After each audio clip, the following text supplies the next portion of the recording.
Folks, there is just one political certainty that will come from this government shutdown, and that's the end of Chuck Schumer's political career. Welcome, friends, to the program. Sam Mirejovsky here, Nevada's favorite recovering Californian, behind the What's Right microphone. Giddy up, let's get into it.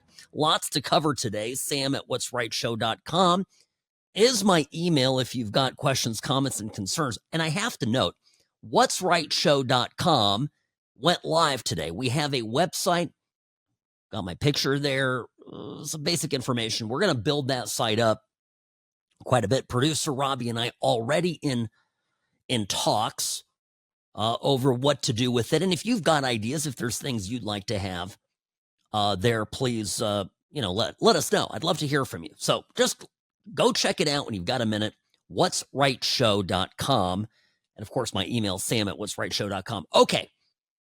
The government shutdown is on as of 12:01 this morning, Washington, D.C. time. And so far, the country is still standing. Of course, I understand this is a obnoxious thing to have happen if you're a furloughed government employee.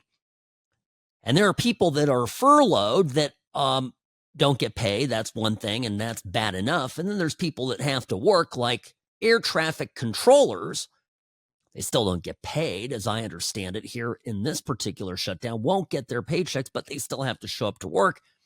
And presumably some of them won't, right? So, yeah, it's going to create some pain, some staffing shortcuts in a much needed place within our government. Okay. What does this mean?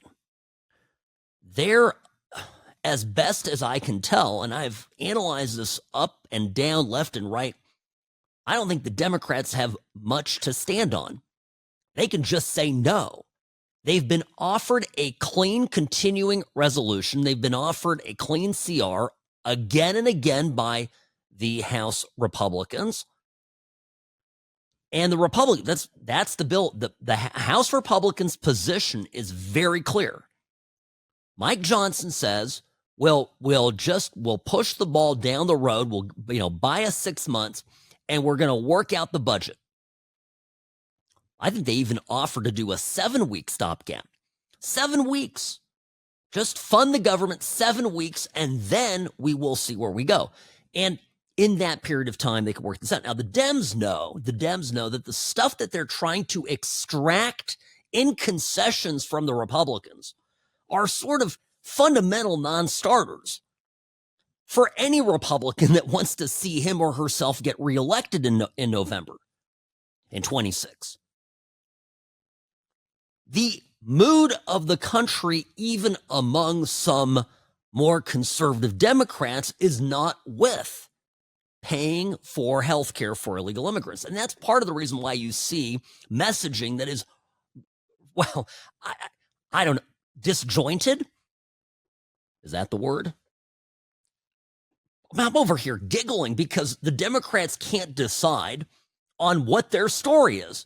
They haven't been able to, maybe the Democrats before this big shutdown should have had a Pete Hegseth style sit down. Chuck Schumer or AOC or whoever the hell runs the Democratic Party should have sat all the Democrats down in a room and say, now listen, kids, here's our talking points. Doesn't matter if you can't, pass the fitness exam. Doesn't matter. Here's what we're going to say, because they're all over the map. Some Democrats are out there claiming that Republicans really just want to steal all the monies and goodies away, but payments for health insurance for ordinary rank and file Americans. They claim that the idea of this money going to illegals isn't happening. Then some of them are saying, well, it's not happening, but you're racist for claiming that it does. Then some have been saying it is happening, but it's very rare. And then, we get to Maxine Waters, who has got, she's like in the in the third stage of the 5 stages of Biden, right? So, it's not alcohol, okay? Kamala's on the alcohol. Maxine is just old and doesn't give a rip. Maxine's going to be in Congress till she keels over. So they put the camera in her face and say, this is going on illegal. Of course it's going. Of course, we got to take care of everybody. So nobody's on message. Nobody's on message. The winner here, the winner in all of this, is going to be, of course, Trump and the Republicans and advancing an agenda that the American public voted for, including you and I. But the other part of this, the other big winner, is going to be Alexandria Ocasio-Cortez. Cortez is going to go and primary Chuck Schumer. And when Chuck's term expires, or is coming up in a couple years, when he's out, or when he has to run there is in no uncertain terms, AOC is going to go in for the kill. And she's positioning herself, if you pay very close attention to her media blitz that she's running on this, she is putting herself at the center of the storm and presenting herself as the voice of the Democratic Party. Chuck Schumer, right now, trust me, if you think Chuck Schumer is mad at Trump for posting a meme of him saying some crazy, stuff with Hakeem Jeffries and the sombrero. By the way, there's been some updates on that. I can't wait to share those with you. But if you think Chuck Schumer is pissed at Trump, you don't know. You cannot imagine the level of animus that man must have right now for AOC, who is going to be his political nemesis and his political undoing. This was always, the shutdown always, going to be a losing proposition for the Dems. I don't even get it. They could have quietly caved. And what would have really happened? The extreme members within the party that want to see blood, drip from the Trump administration would have been apoplectic. Okay. Could have let and created vulnerability for Schumer and other once moderate Democrats who are now having to force play and, cosplay basically as, some kind of progressives. It would have created pressure on them. No question. Fearing an attack from the left, Schumer and other moderate Democrats decided to go all in on this. They're going to fight it. We're going to show the Democrats that we're fighting. But like I mentioned before, Trump's agenda is mostly funded. He can weather the storm. Schumer's shutdown has a ring to it. Reminds me of if the glove doesn't fit, you must quit. It has a little rhyme to it, little consonants. Schumer's shutdown. The Trump shutdown isn't sticking. And we'll take you through all the media reaction. It's been a doozy. The last 6-7 hours have been very busy. Don't worry, producer Robbie has been working hard getting all this organized. So let me take you through it and just letting you know what this is all about. It's going to lead to intra-party battles, Democrat on Democrat violence. And it's going to happen just as the Democrats are right now preparing. What are we a year away from? Question mark, the midterms, right? Just as the Democrats are getting serious about getting into election season, they're going to be at each other's throats. Holy heck, this is beautiful. My gosh. Sam Mirejovsky, News Talk 840 KXNT, this hour of the program, brought to you by Sam & Ash Injury Law. In a crash, call Sam & Ash, 702-820-1234. 702-820-1234. Offices in Nevada and California, because you deserve what's right. I'm the best. Personal injury law has been the same for a long time. The best. Big egos, greed, and sleazy schemes. We've had enough. Welcome to Sam & Ash, the new standard for personal injury law, where things are done the right way, because you deserve a team that delivers real support and results. When you have both, your whole world can change. Sam and Ash Injury Law, because you deserve what's right.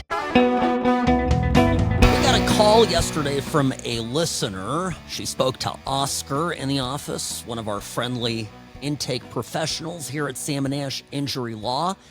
And in literally 15 pleasant minutes on the phone, she was good to go with her case.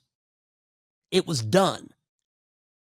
And we're talking about it afterwards, and, you know, she said something to me that really stuck. She said, I spent more than 15 minutes on the phone dealing with the adjuster. Now, this young lady had been in an accident, a pretty straightforward deal, thought it would be easy talking to the insurance company, and spoiler alert, it wasn't. It was a painful experience. Just got a big runaround.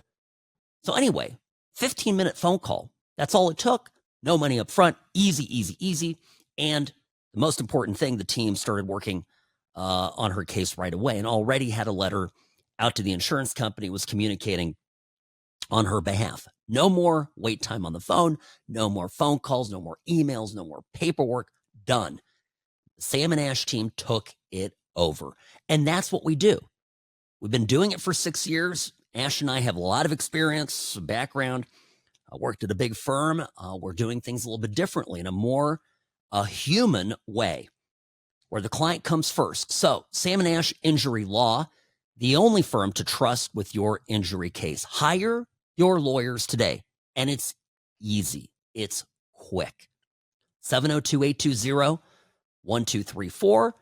702-820-1234.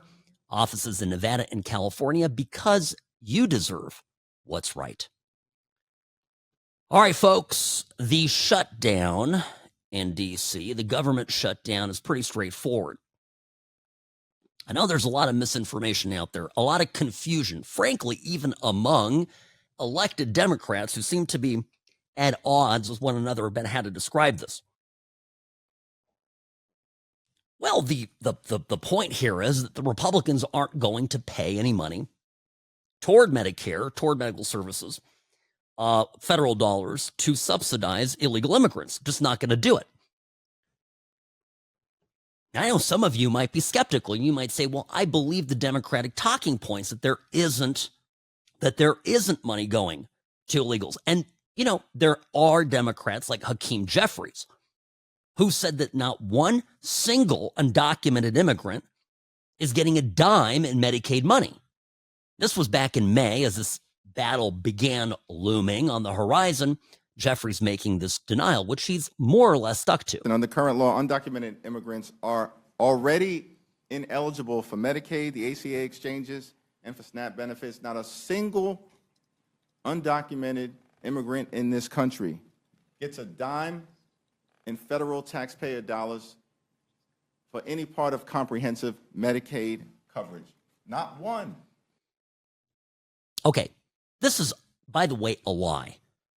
And you don't have to choose to believe me at this moment. I'm going to take you through this because there are plenty of Democrats that contradict what Minority Leader Jeffries. There we go. I'm already thinking about where he wants to be, where he's not going to get if he keeps this up. Minority Leader Jeffries, where he is, what he's saying, because there are other Democrats that are absolutely contradicting him. Here is this morning on ABC, George Stephanopoulos, longtime Clinton stooge, who is really a mouthpiece for the Democrats and really going at Speaker Johnson. You could see Speaker Johnson not giving him an inch when it comes to this talking point that not one penny is going to illegal immigrants and what the Democrats want. And you can see that also that Stephanopoulos just loses his cool at the end. Here are the facts. The proposal does not provide health care for illegal immigrants. Illegal immigrants cannot buy health care under the Affordable Care Act. They cannot receive health care subsidies. No. Illegal immigrants are ineligible for Medicare, Medicaid, and the Children's Health Program. The Democratic bill does not make them eligible. It does, actually, because what it does is it unwinds the changes that Republicans put into the big, beautiful bill, the big signature legislation that we passed and signed into law on July 4th. That has been very successful in shoring up Medicaid for the people who are actually eligible to receive it. What we did in the bill, and the CBO just verified this 3 weeks ago, the Congressional Budget Office, the nonpartisan arbiters of everything up here, they said that those provisions have helped to reduce premiums. Why? Because we got ineligible recipients off of Medicaid, illegal aliens, and able-bodied young men who are riding the wagon who are not eligible to be there. Medicaid is intended for specific populations of U.S. citizens. That is young, pregnant women who are down on their luck, the disabled and the elderly. Those resources are being drained from those folks, and so we fixed that. We reduced fraud, waste, and abuse in the program. Chuck Schumer's counterproposal on the CR would reverse that. That is a simple fact. The CBO did not say that about illegal immigrants. You've made your point. Hey, this is it's technically it doesn't allow it, so it's not happening. Argument that the Dems and the media like to use all the time. Now, it was happening, and why? Because the Democrats under Biden wrote the rules in such a way that made it okay for illegals to apply and use these benefits. And then, moreover, the Democrats gave a lot of money to a bunch of NGOs, like Catholic Charities, to help import millions of illegal immigrants and specifically instruct them how to get these benefits. It's a real scandal. We weren't just giving these benefits out. We were also paying via our tax dollars and borrowed money from China to teach our invaders, people coming into the country illegally, how to apply for this and how to get these funds. So Republicans said specifically, can't use it this way. Can't use it this way. And by the way, 2 minutes later, magically, across emergency rooms everywhere in the country, you went from 2-hour wait lines to 4-minute waits. We've talked about this. Nurses, I played clips and months ago about nurses in LA going, there's nobody in the waiting room. I wonder why. It wasn't just ICE enforcement. It was that we were no longer paying for it.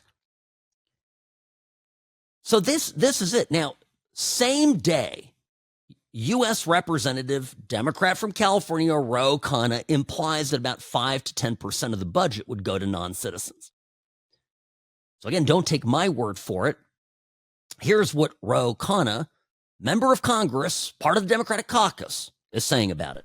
In terms of health care, the reality is they're just not being honest. The amount of money that actually is going towards people who are undocumented is such a small portion of the Medicaid cuts or the Affordable Care Act, if at all. And so we can argue that point, but the reality that even the vice president would acknowledge, that anyone who looks at the numbers will acknowledge, is 90 to 95% of the funding we're talking about is talking about funding for American citizens. So what is he saying? He's saying, because it's only 5% or 10%. So I think if you take 100 and you deduct 90 or 95%, you get 5 or 10%. Only 5 to, it's okay. It's fine. See what I'm saying about how these people can't even get their lies straight? How can you believe what Hakeem Jeffries or George Stephanopoulos this morning? It's absolutely not happening. The CBO never said that. And then literally a member of Congress on the Democratic side who has big ambitions. Ro Khanna is a very highly engaged, young, up-and-coming rising star Democrat, another one of those lib crazies from California. Don't even get me started. Comes along and goes, it's only like a little breakage. It's a little, it's the cherry on top. It's nothing big.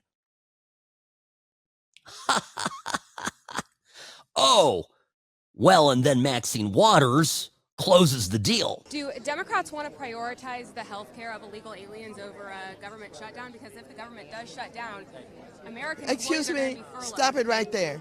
We're not prioritizing What we're doing is saying simply we want to keep the government open, and we want to work with the Republicans and have a bipartisan agreement to keep this government open, and health care is at the top of our agenda. But aren't Democrats demanding health care for illegal aliens?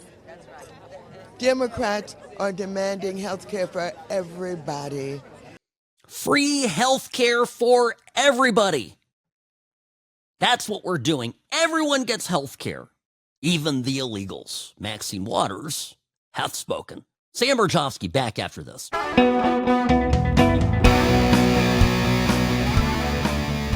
Rarely wrong, always right. Sam Mirejovsky here behind the What's Right microphone. Greetings, friends. Welcome back to the show. It's good to have you here. As per usual, I'm feeling feisty. The government shutdown underway. Oh, I had it here. Pull it up, Robbie. Where did it go? Aha. New York Times Siena College poll. This is the polling done right before this whole thing got started about what people felt about the Democrats' plan to shut things down. So this is all pre-shutdown. Put it that way. Here are the two. There's a don't know section. We're going to ignore the don't know people because whatever.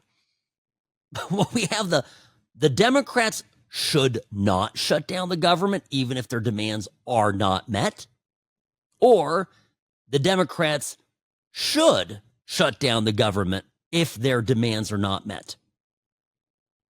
65% of U.S. registered voters said the Democrats should not shut it down. 71% of men, 61% of women. Yeah, go into all the race and ethnicities. Fascinating. People really do not want this. But do you know what I love about this poll? I just want to draw your attention to it. The New York Times, I'm adding that for emphasis, isn't asking whose shutdown this is. They're saying flat out through this poll that it's the Democrats. So just, disavow yourselves of this idea if somebody comes to you and says, well, I know you're a Republican. You probably think that it's Democrats, but it's Trump shutdown. You can answer to them and say, hey, even the New York Times is polling people literally on should the Democrats shut it down. They're not even asking about Trump. So calm yourselves down. And then you can walk away and you won the argument. Well, Chuck Schumer complained about this on the floor of the Senate. This was last night. They're all bent out of shape about this, which is just delightful. Wait, here, I got it. Now, I know the leader is going to show a poll that says that Democrats will be blamed for the shutdown. There are many more polls that show Republicans are blamed. The question in that poll is biased. Biased. In the New York Times, but it's biased. If you turn the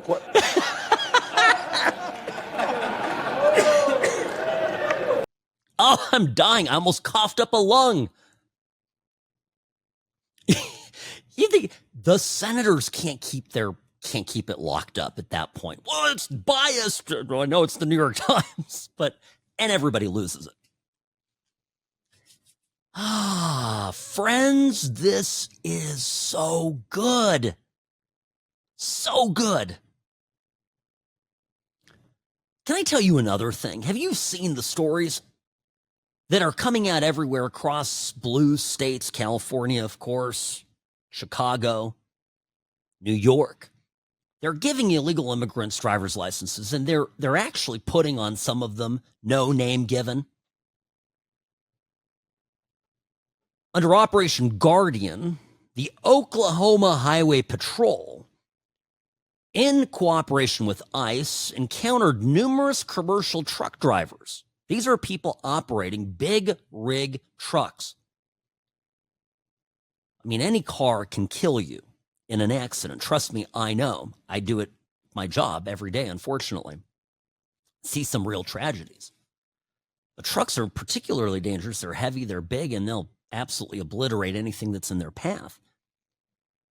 And the Oklahoma troopers discovered that there were people with these CDL licenses, commercial driving licenses, and that they had individuals from New York with New York driver's licenses with no name given for their last name. It's like me, if I had my driver's license, instead of saying Sam Mirejovsky, it would say Sam, no name given.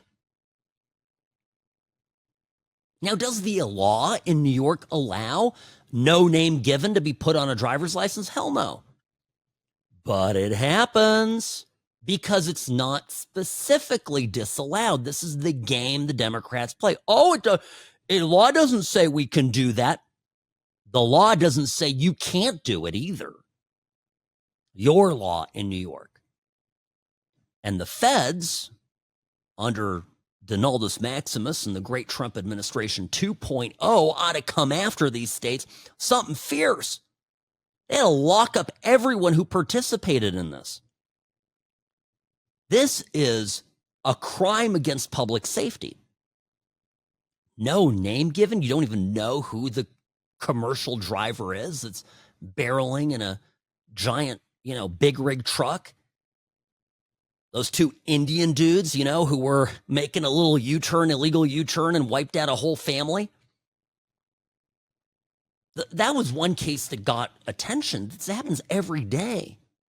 Happens right here at home in Nevada and wherever you call home, because trucks travel around. And I'm just pointing something out. Now, I'm telling you, the mood of the country is not in a positive place when it comes to these illegals getting benefits, getting driver's licenses. This is all a winning issue for the Republicans, losing issue for the Dems. I feel very, very strongly about this. And this is why I have to explain. I know some of you will be more like my wife than like me. And what do I mean by this? When Trump does his funny posts, and I come downstairs all excited in the morning, honey, you're never going to believe what Trump posted. He posted, it's ridiculous. Anyway, and my wife just kind of takes a deep breath and cringes a little bit. She's like, oh, what now? What now? And I feel bad because I'm having the time of my life. And now she just doesn't think that Trump should do it. Now, what am I talking about? Because there's been more. I mentioned yesterday, right, that Trump trolled Chuck Schumer and Hakeem Jeffries. Schumer and Jeffries went to the White House the day before last, went and sat down on Monday with Trump. He gave them lots of time. They talked. He tried to hammer out a deal. No deal. So then Jeffries and Schumer went outside of the Oval Office and held what I would describe as a somewhat petulant conversation. Trump had just spent more time engaged with Schumer and Jeffries, by the way, than Biden had ever total time engaged with any Republicans, members of the other side, during his 4 years in office. But that's neither here nor there. It was a petulant conversation. It was ungrateful. It was political. It's fine. It's politics. We get it. So Trump takes the video. Actually, he doesn't take it. Some Puerto Rican Republican guy, which is not being reported anywhere. This guy who's a big fan of Trump's, but he's Puerto Rican, meaning he is Hispanic, posts this on his thing, on his social site somewhere, if it's Twitter or Truth Social, whatever, and Trump takes it from him and reposts it. There, I've explained it. Now, this is the one I was referencing yesterday. Hold on. I got to make sure I'm playing the right clip because I know. Okay, hold on. Bear with me. The first one was this. This is Chuck Schumer and Hakeem Jeffries. This is on Monday. There's no way to sugarcoat it. Nobody likes Democrats anymore. We have no voters left because of all of our woke trans bullshit. Not even black people want to vote for us anymore. Even Latinos hate us. So we need new voters. And if we give all these illegal aliens free health care, we might be able to get them on our side so they can vote for us. They can't even speak English, so they won't realize we're just a bunch of woke pieces of shit. you know, at least for a while until they learn English and they realize they hate us too.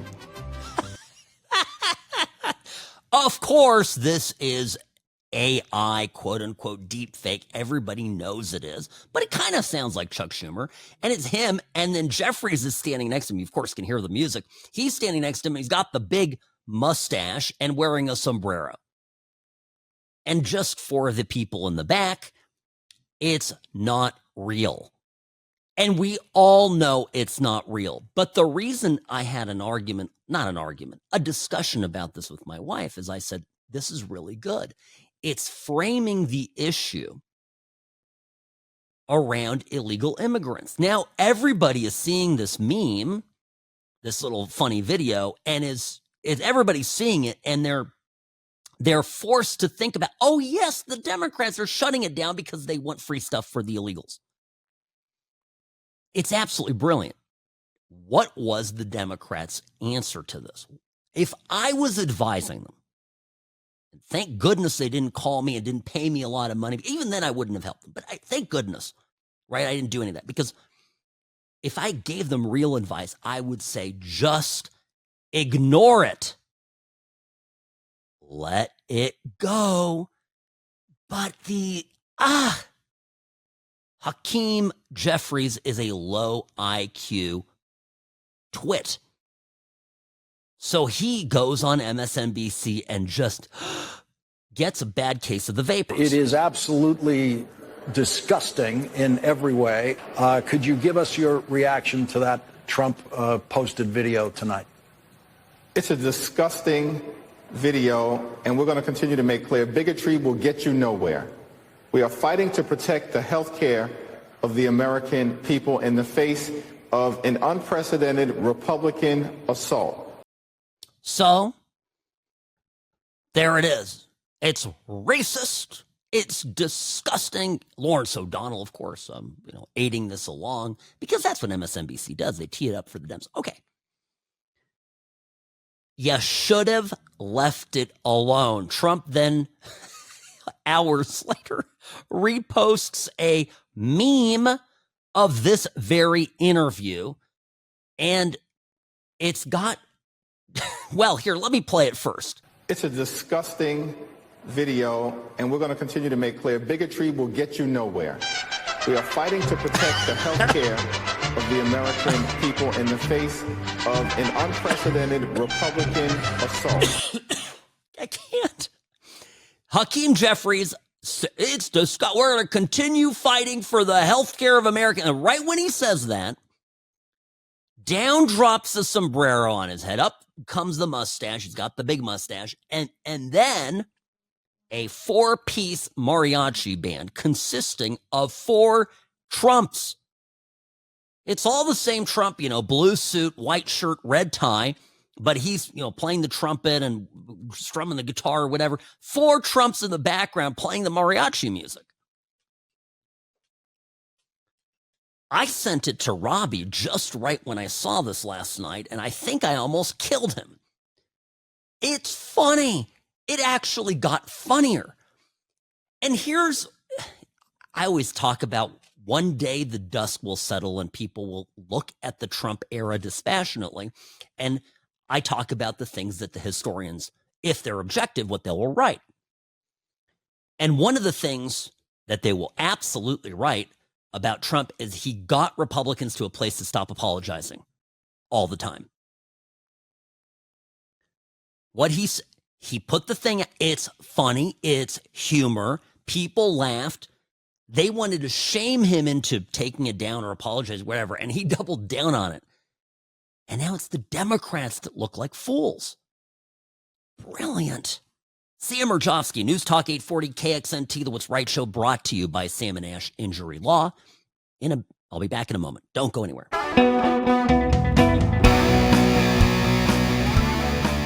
Hi, welcome back. Sam Mirejovsky here, Nevada's favorite recovering Californian. So the shutdown I mentioned at the top of the hour, the big casualty of this, I believe, will be Chuck Schumer. And it was this morning on MSNBC's Chris Hayes' show that Hayes had AOC on his program, and he asked her, that he has heard that there are people who are advancing this theory of why Senate Democrats haven't cut a deal yet. Why they wouldn't give 8 votes, to kind of move the thing along. And that what Hayes is hearing, and he's, by the way, he's asking this in the form of a question to AOC, what Hayes is hearing, that Chuck Schumer is worried about a primary challenge from you, looking at AOC. He's worried about the politics to his left flank. And so because of that worry about a primary challenge, he's going to shut down the government. Ergo, is it, and this is Chris Hayes, is it AOC's fault that the government shutting down and blah, blah, blah, somehow, are you the kind of fulcrum to this? Fulcrum to this? Who talks like this? Anyway, and I just want to ask you straight up, like, are you planning to primary challenge him? Do you think that that's why he, meaning Chuck Schumer, okay, is doing this? This is so not about me in this moment. This is about people being able to insure their children. And I will say, because I saw some senators speculating about this, and I saw some Republican members of Congress saying, oh, well, if we have this shutdown, it's because of AOC. Well, if that's the case, my office is open, and you are free to walk in and negotiate with me directly. Because what I'm not going to do is tolerate 4 million uninsured Americans because Donald Trump decided one day that he wants to just make sure that kids are dying because they don't have access to insurance. That's what's not going to happen. And so if those senators think that we're having a shutdown because of me, they're free to enter my office and negotiate, because what we're not going to do is allow all of millions of people in this country to not be able to afford their insulin and their chemotherapy. So come strike a deal with me if that's what they really think is going on. Now, as of right now, 1:53 p.m., October 1st, 2025, I've not seen any memes where Trump has posted a sombrero on Ms. AOC's head. But, and I think, let me say this, all kidding aside, I think that's because you got to take her a little bit seriously. I've said this before, folks. Just a little, little warning. AOC is not to be underestimated. Nobody ever says what they mean actually in Washington, right? I mean, nobody can be taken exactly at their word, but you have to sort of pick around the edges and decide what of it is. And she says, this is absolutely nothing to do with me. And then she proceeds to make herself literally the person who could solve this entire crisis. In the history, in the annals of unforced political errors committed by experienced politicians, and there have been many over the years, in that book, this boondoggle that Chuck Schumer's gotten himself in is number one. He let himself get psyched out by the AOC squad, the left wing of the party, the Mamdani crowd, got himself psyched out. I'm going to do this shutdown. I'm going to stick it to, we're going to principally, whatever. And now AOC's doing an end run around him and going, yeah, you don't need to talk to, he's old. She might as well have said, send Chuck Schumer out to pasture. Like send Chuck off to, to one of, Andrew Cuomo's nursing homes. She might as well have done that. Good heavens. Talk to me. You could, if you know what, if you can't get Chuck Schumer to listen to reason, you might as well talk to me. I watched this morning and almost fell out of my chair.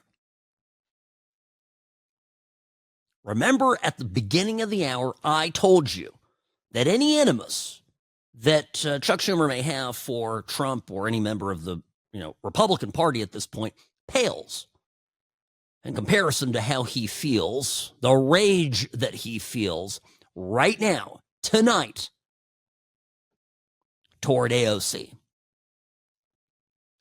And I expect this is just a little glimpse, a little kind of glimmer of internecine battles that are brewing under the surface of the Democratic Party and the caucus. That where this is just not, this is not, it's not going to go away. This is not just a kind of a pop-up fissure that's going to go away. Absolutely not. By the way, 3 Democrats voted with Republicans to get this thing done. Fetterman of Pennsylvania, Angus King, and our very own here from Nevada, Catherine Cortez Masto. 3 Democrats peeled off, voted with Republicans for the 7-week CR. Okay, more political analysis on this, plus some updates on the Michigan church attack that I wanted to share with you. And of course, Netflix is in hot water. People canceling their Netflix subscriptions en masse over some programming. We'll get to it all. Sam Mirejovsky, News Talk 840 KXNT.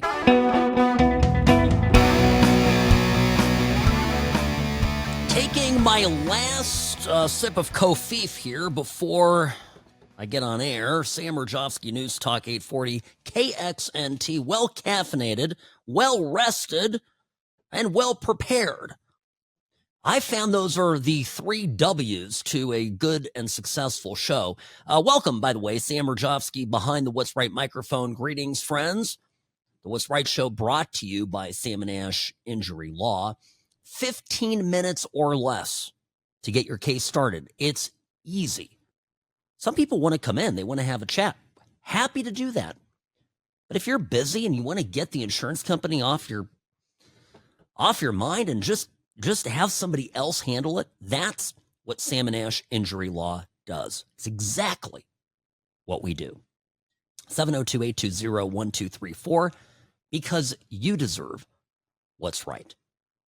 Now, you saw this Mamdani clip that's making the rounds. Mamdani basically comes out of this is when his race was first heating up, June of 2025. So this is not old, okay? This is just from the summer.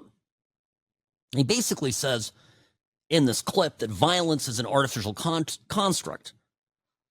Let me explain this. I guess artificial construct means it's not real. So I suppose when your loved one is murdered by an illegal alien, it's really it's not real. It's just something that it's all in how you think about it. Now I'm not gonna analyze this too deeply, because if you try to do that with the left, you end up tying your brain into knots. But I'm bringing this up for one very important reason.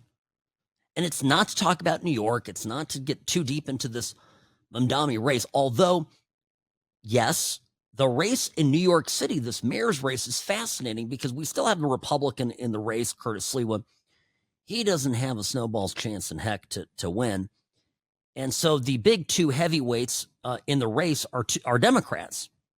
Andrew Cuomo, the former and one-time popular governor of New York, is in the race, and then this Mamdani guy who's a radical socialist. And I think it's interesting because it's representative of a real battle going on out there. The battle is between Democrats. The fight is within the Democratic Party. Trump has consolidated the battle on the Republican side. It's done. Yes, there are the Rick Wilsons, there are the Never Trumpers, the Lincoln Project, those disgruntled people on our side. It's okay, that's fine. And we have our differences. There are some people here who would love nothing more than to sink Israel. Some of us feel very differently. But, it's largely undisputed on our side that the Republican Party is something, and that is generally America first, conservative values, family values, patriotism, free market principles, yada, yada. And on the Democratic side, they're arguing about some big stuff, like fundamental stuff. Like the collective ownership of property, for example. They're arguing how many genders there are. They can't define what a woman is. They can't even define what violence is. They want you to believe that it's not real. Because I'm convinced that's the only way that you make statistically, make quantitatively an argument work for, defunding the police. The only way that you can show that, defunding the police works is if you start pretending that violence, the consequence of criminals running amok, isn't happening, isn't real. So in this sense, it was always my instinct from the early days of this campaign when Mamdani was beginning to pick up some steam and some popularity and was rising in the polls before he won the Democratic primary, was to talk about the race in New York because it's indicative of what's happening at scale within our country, that the Democratic Party has been devolving. I would say devolving, some on their side would say evolving, but I think it's a worsening condition. They are becoming far more radical. The difference between a Democrat and a Republican in the early 1990s is nowhere near to where the heart of the political activism of the Democrat Party is today, compared to where the heart of the Republican Party is.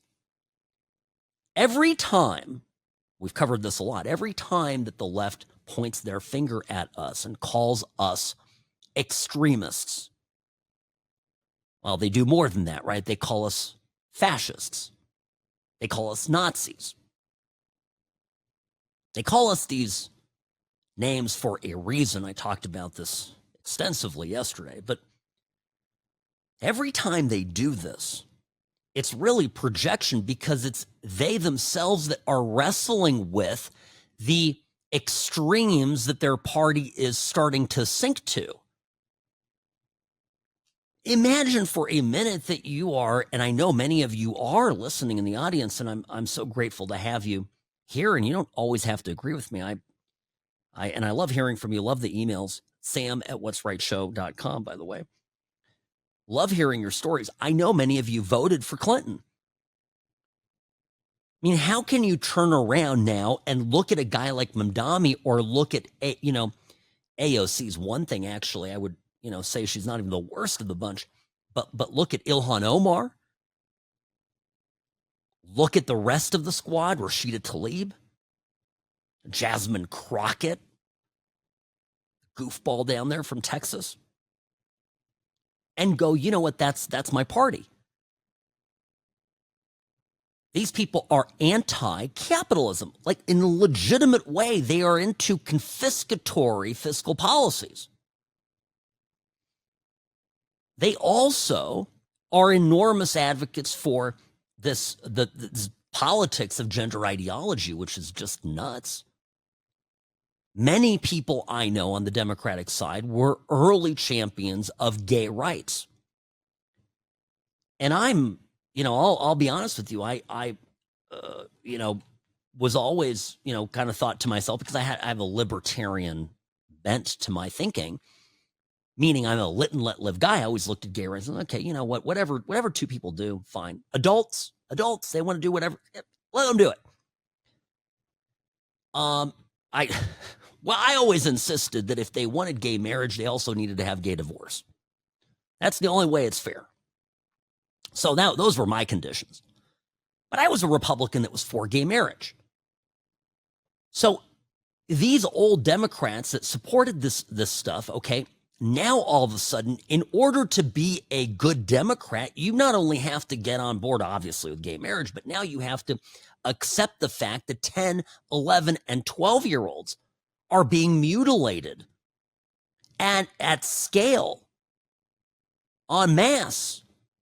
Many of them turned into an industry, frankly, that's, I believe, driving a lot of profit to these centers that, do this so-called gender-affirming care. And you have to be okay with that. You have to be okay with cross-dressing activities for kids and crazy books and programming. Netflix has been caught out recently. Number of new shows out for kids on the Netflix platform. There's a specific section that, parents ought to feel safe letting their kids look at these shows. And one of the shows has, two gay dads, and there's a non-binary or transitioning child, tiny little kid, like a 3-year-old kid, and the boy, I guess it's a boy or girl. It's hard to even tell what they're trying to go for, but wearing a dress and dancing, for the dads. And I can tell you, I mean, if my kids were, now I'll show it to my kids to see, look, this is the freak show that America's becoming. This is what Hollywood wants you guys to think. Be very careful when you have kids. But if my kids were little, there's no way in hell I'd let them watch that. And guess what? In the neighborhood that I grew up in California, where there were a lot of Clinton Democrats, I can't think back to any one of those families that would have been okay with their kids seeing this garbage. And the point I'm making, the takeaway here is that there is an enormous fracture within the Democratic Party. And Democrats are good at falling in line politically. They're good at, being, getting their marching orders and following them. Not always on messaging, but, by and large, when it comes to policy and such. But there's starting to be a large amount of opposition, for example, to the gender stuff.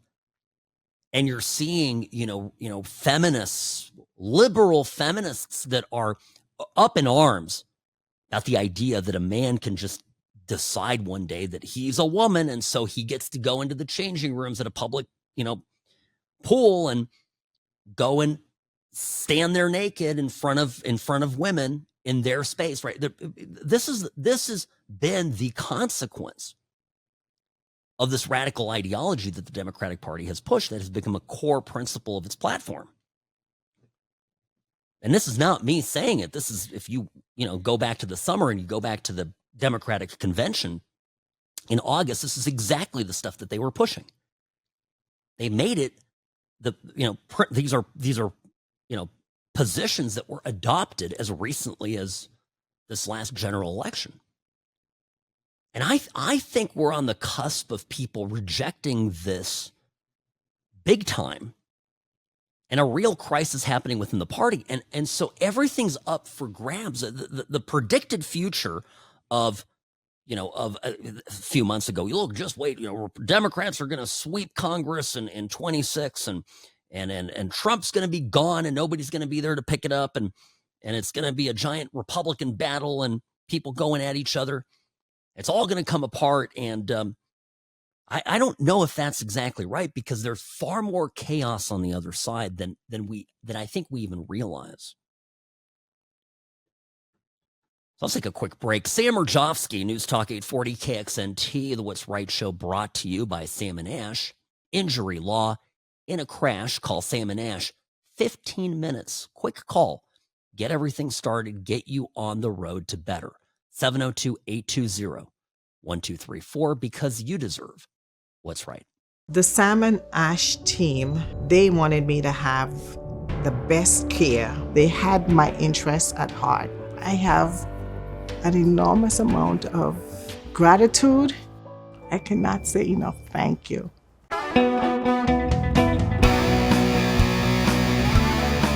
Back in June in 2025, when Pete Hegseth, the star of yesterday's Armed Forces meeting, was being grilled on at the Capitol about his intentions to serve as the Secretary of War, future Secretary of War, House Armed Services Committee, Sarah Jacobs, grilled him about trans service people.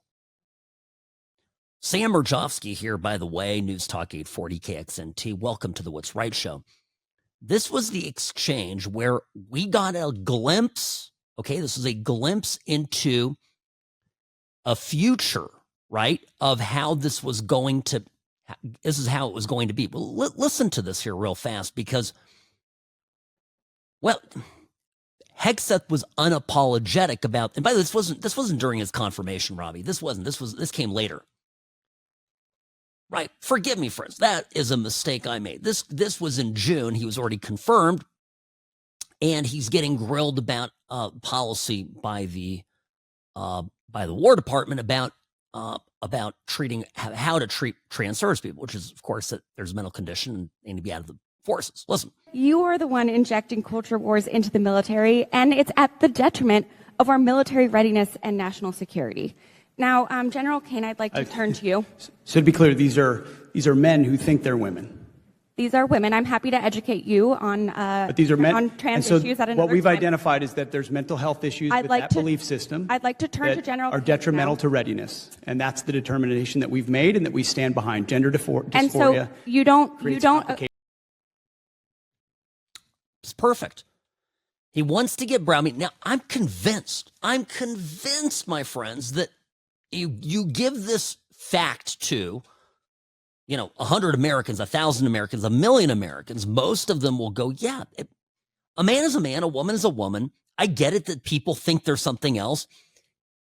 Should we mistreat those people? Absolutely not. But do we reorganize all of society to fit it? And most importantly, do we think that that is appropriate for the military? I mean, obviously the answer is no.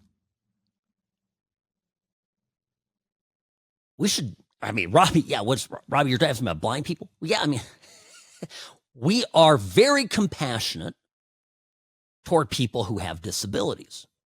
But we would never bring on a blind person to be an artillery gunner in the military. Yes. And you could use other examples of this. You've probably heard this brouhaha here with Emma Watson. I know this is the actress from Harry Potter, who is now, I think, well into her 30s, and she, turned her back on J.K. Rowling over the trans issue. And apparently J.K. Rowling came out recently and really scorched Emma Watson. And here's Fiona McKenna talking about, this is Free Speech Nation with Josh Howie.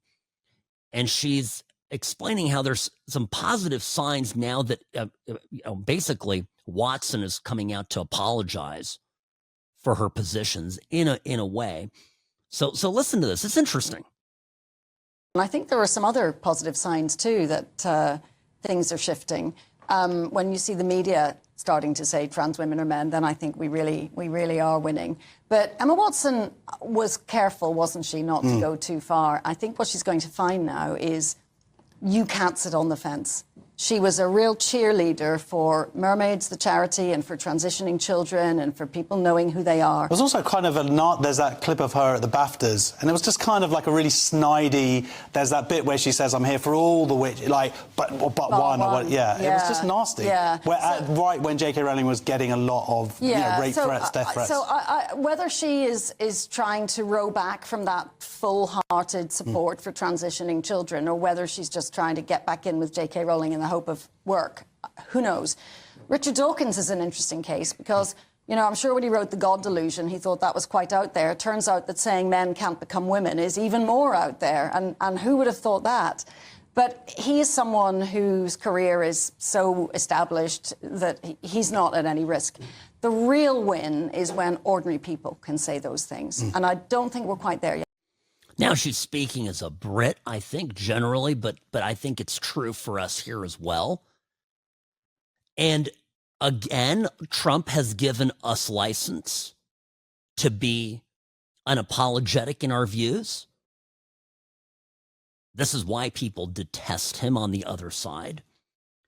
Because we have been held hostage. The crazy people in our society have been holding us hostage, us common sense Americans.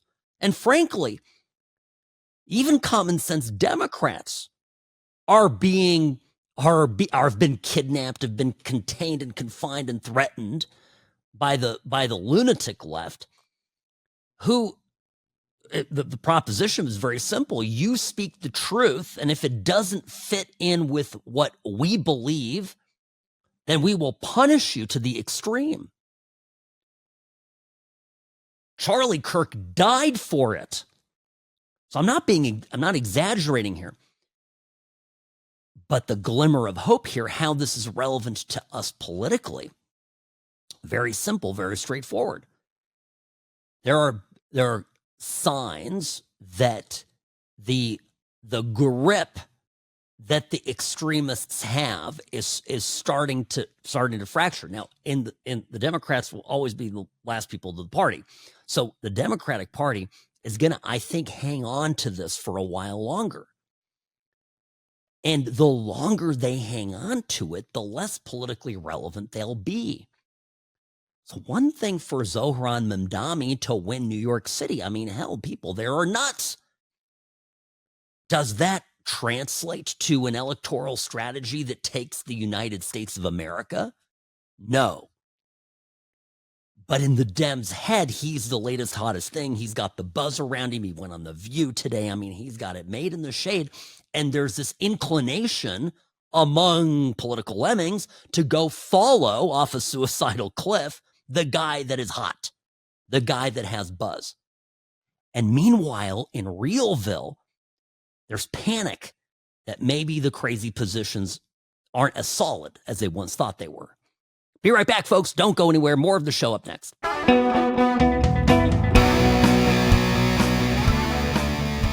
Mass firings will begin in a day or two. This just being reported in Politico. Meredith Lee Hill, citing OMB Chief Russ Vought. This was apparently told to House Republicans on a private call today. So the administration, the Trump administration, is off doing exactly what they want to be doing, which is downsizing the government. My goodness, the Democrats just sleepwalking right into this. Sam Mirejovsky here behind the What's Right microphone. Friends, welcome to the program. At What's Right Sam is my Twitter handle on X. That's what we call it now. X. Download it. I just had lunch with my friend Ed. Ed is in his 80s. Ed is on X. And Ed, don't be offended when I said, if Ed can be on X, so can you. And by the way, he's loving it. I went through his Twitter. He's following all the right people, including yours truly. So at What's Right Sam, there you go. And by the way, new website, go check it out, what'srightshow.com. Early stages, first pass.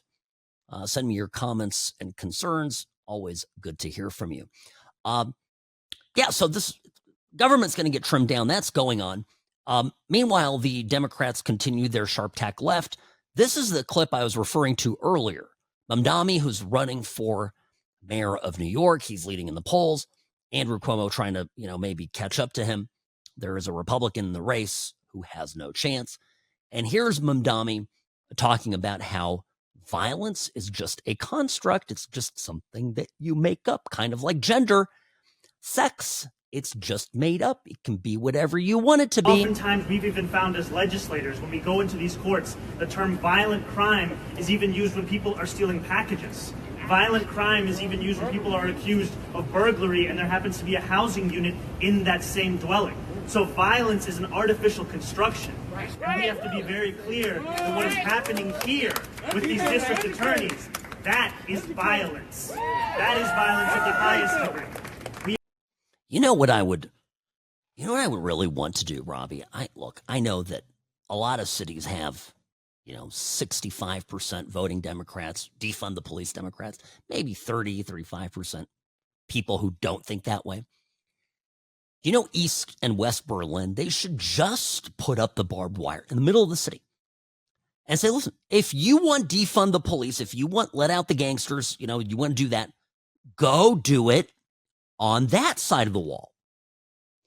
And here on our side, and it's okay, we're only going to take a third of the city. We're just going to take a little piece of the pie.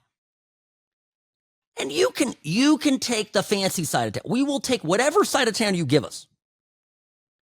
And within 5 years, the small, formerly, crappy part of town that was turned over to the law and order people, the Republicans, is going to be a literal paradise compared to the other side of the barbed wire.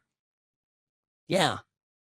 And by the way, the hooligans on the defund the police side of the wall are going to run out of people to murder and steal from, because of course they're going to go full socialist, so they're also going to confiscate everybody's property, so people are going to be poor as heck. So on top of that, there's not even going to be anything to take. So these fools, the 300-time, 300th conviction, let out on bail again guy. They're going to be like crawling over the concertina wire trying to get over to the side where there's actually some good stuff to take. I'm telling you, I know exactly how, that would be the equitable thing. Just think about it. It's an option. So the common sense Democrats I'm talking about, they're out there. Alan Dershowitz is one of them. This was, I think, yesterday. Let's see, when was this? It was a recent clip of his that he was on a podcast, and he was talking about what he was going to do in the election, who he was going to support. Now, he says he's not going to support Republicans, but this, I think what Dershowitz says here, a lot of Americans have a similar sentiment. Remember, Dershowitz is a New Yorker. He's talking about this Mamdani guy, but it's a broad statement about the country, about the political climate in the country writ large. I'm going to be supporting the Republicans in the midterm election. I'm hoping that the Republicans maintain control both of the House and the Senate. The last thing I want is Chuck Schumer to be head of the Senate, or Liz Warren to be chairperson of a committee, or AOC to be chairperson of a committee. The Democrats have not only lost my votes, but they have made me an enemy, essentially, by how they've moved away from American values, Israeli values, and values of decency. So I'm not only no longer a Democrat, I'm not a Republican, but I am a very anti-Democrat. I'm against the Democratic Party. I will do anything to see Mamdani defeated. Yeah. And you could go down a long list, right? I mean, Democrats are openly anti-Semitic. Yes, I understand a few conservative voices are too. But the Dems, do we not remember that it was the Democrats that tolerated open protestations, demonstrations on college campuses takeovers in the weeks that followed October 7th, supporting Hamas? You think that that's all gone away? Hell no. That's just one thing. And I think there's a lot of people out there like Dershowitz who are, have had it up to their gills. Now, I saw this thing. I have to share this with you because I'm rubbing my forehead here. Just, I don't even know what to make of this. Joy Reid. Joy Reid, she's the one, the bald-headed lady who is no, brilliant, great thinking mind. I mean, you have to say that first and foremost. But she's trying to explain here. This is the scare tactics that the Democrats use about Republicans.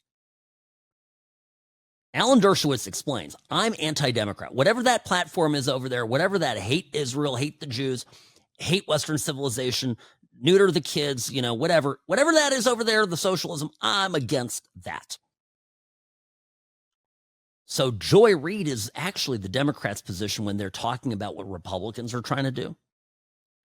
So this is almost the answer to it. And I don't know, I think she inadvertently actually ends up giving a pretty good endorsement for the Republican Party platform. So the goal of trying to force the country backwards to that late 19th century or early 20th century, they're very serious about.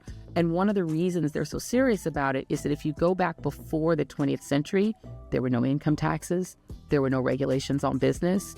You could earn as much money as you want, leave 100% of it to your children with no taxes. Right. That's the world they want back. And to get it back, they need society to change. They need people to be less modern.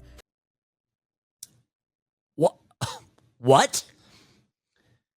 Here's what the evil Nazi fascist Republicans want, apparently, according to Joy Reid.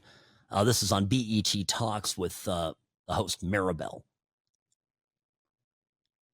They're serious. They want to go back. This is us Republicans. We want to go back before the 20th century where there were no income taxes. There were no regulations on business. This is Joy Reid complaining. You could, wait for it, earn as much money as you want and leave 100% of it to your children with no taxes. That's the world they, meaning us Republicans, want back. Boy, yes. Yes. Yes. Yes, we do. And I'm convinced every single person listening right now thinks the same way. And I mean, even, I don't know what to tell you. Compared to where we are now, where we have to work, 30% harder just to pay taxes. Yeah, we don't want that for us.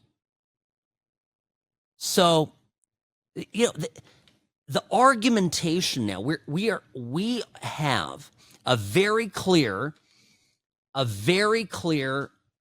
idea of who we are as Republicans, right? We know that we want a strong military, a strong border, national security. We know that we want to resurrect industry in this country, that we want to bring back, a livable wage for the working classes. We know that we want to support Western civilization around the world insofar as it advances an America First agenda. We know that we want low taxes, low regulations. We want the government out of our business. And we also want to support the nuclear family. We believe in mothers and fathers and children. And we realize these are the building blocks to happiness, to independence, to strength in communities. We want law and order. We want the government to build roads, to keep us safe, both domestically and abroad, and then to get the hell out of the way. The platform, the Trump platform, Make America First Great platform, whatever it is, I mean, it's so simple. And Trump won on simplicity. He just, I remember the first rally, and I viscerally will never forget that first rally in Arizona. I think it was on the border, Arizona there with Mexico.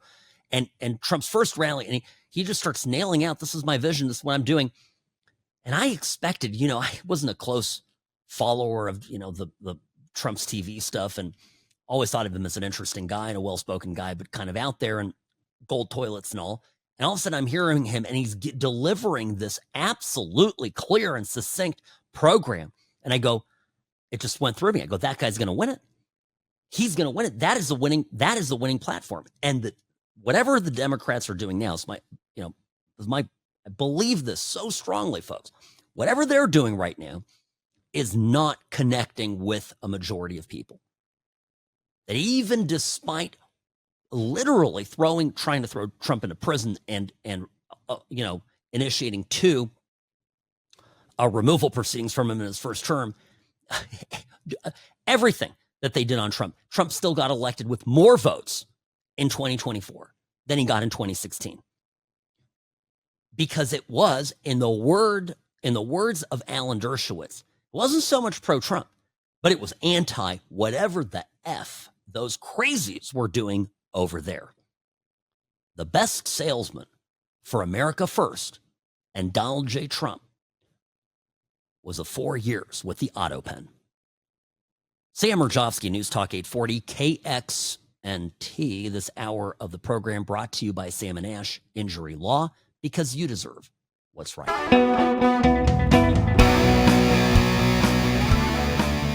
I had a longtime listener, Bruce, a few months ago, reach out to us here at Sam & Ash Injury Law. He got into a basic fender bender, right? It wasn't anything too crazy, but car was smashed up, and he had a little bit of pain that he was feeling. So we got him signed up and worked on his case, and just settled recently. He's allowed me to talk about this, so I'm sharing it with you. Got $25,000. And it was a great outcome. Absolutely great. And this is the kind of cases that you also want help with. It's not just the big stuff. You don't want to deal with the hassle of talking to the insurance company day in and day out. They're going to wear you out, drag it out, frustrate you, and eventually you just wave your hands and go, okay, whatever. Let me get me out of this. Well, that's what happened to Bruce. He didn't want to deal with it anymore. He was getting the runaround So we got it done for him. This is the Sam and Ash difference. This is why you need us. And by the way, super user friendly. Maybe Bruce, I'll have him on here at some point. We'll do a brief chat about it, because we do talk all the time, and it's fun. And he'll tell me, Sam, I love what you said on air. Now let's talk about my case. It's great. I love it. We're a family here at Sam and Ash, and you can be part of it. 702-820-1234. Accidents in California and Nevada. 702-820-1234. Because you deserve what's right. I have an update on the horrific shooting in Michigan on Sunday. This was the attack on the Latter-day Saint Chapel in Grand Blanc. This is a township about 60 miles northwest of Detroit. 8,000 people there in the town. Small place. Not the kind of place you would ever expect something like this to happen. Now, the shooter rammed his truck through the side of the church there and opened fire with a rifle and then set fire to the building. Horrific. The update is this. And honestly, I'm not surprised. The members of the church, the Latter-day Saint Church and the community there who were attacked, who had their loved ones killed and injured, who had their church building destroyed, started raising money for the shooter's family. He apparently has a disabled kid, and he's left them in a world of hurt because, of course, he was killed in this melee. $215,000 is the current figure. Now, I've seen some different opinions. I would. This is where I would struggle. This is what would test my Christianity. I got to tell you. Could you donate? Could you donate money to someone that just killed your friend, your fellow parishioner, church member, your neighbor, your wife, your child? I don't know that I could. I'll be honest with you. I don't know that I could. But I wanted to pass this along because in the wake of so much tragedy, and there's been a lot, there are these moments of tremendous grace. There are tests, but there's also grace. A number of Charlie Kirk's friends, in the wake of his slaying, have come out and talked about all the terrible messages that they're getting online. And this is a real thing, right? I mean, there's people that are writing to Charlie Kirk's friends online anonymously, but also not anonymously, and basically telling him that they're glad that their friend is dead. And I don't know how I would handle it. I really don't. I mean, there's a part of me that would want to probably throttle these people. And I just saw an interview of one of Charlie's friends who said, I'm just letting it go. I'm not even responding. I could put these people on blast. I could ruin their career, but I'm stepping above it, and I'm just putting it out of my mind.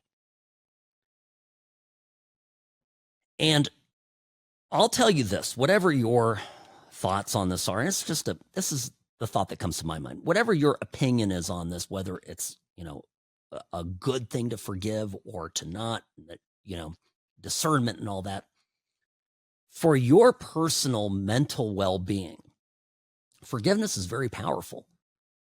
And this is why when Erica Kirk got up there in the memorial service, remembering her husband, and she says, I forgive this man that shot my Charlie. And, no one there, no one watching to hold back the tears in that moment. And then, of course, the internet exploded into a lot of argument and noise. Well, I guess we're not going to have the death penalty then. And it's brought the important distinction between the sovereign, the state, and the state imparting justice for the protection of the public, and that we as individuals forgive for the sake of bringing peace to ourselves personally, right? The two things are very different. I've been thinking a lot about that. And I also am just sad that this horrific story from Sunday has disappeared in the news. And nobody's really writing about it. Not talking about it enough. This is horrible. There was an angry, disturbed man with a grudge. The grudge was apparently personal. By the way, I reported this on Monday, and it's proven yesterday, was confirmed, that he had been in a relationship with a Mormon lady, and she ended it, and it was heartbreaking for him, and he from that point forward held a grudge against the Mormons. And so this was very much targeted to act based on that animus that he had. So it doesn't have a political angle, it's just a horrifying tragedy. And I just wanted to mention it again because it's hard to just let these things go and disappear without some rumination. So those are my thoughts. Got to run. We have the one and only Mark Levin up next here on News Talk 840 KXNT. Sam Mirejovsky, Nevada's favorite recovering Californian, will return tomorrow at 1 o'clock. Fear not, more analysis. We'll see how the government shutdown goes. We'll catch up on all of that then. Have a great one.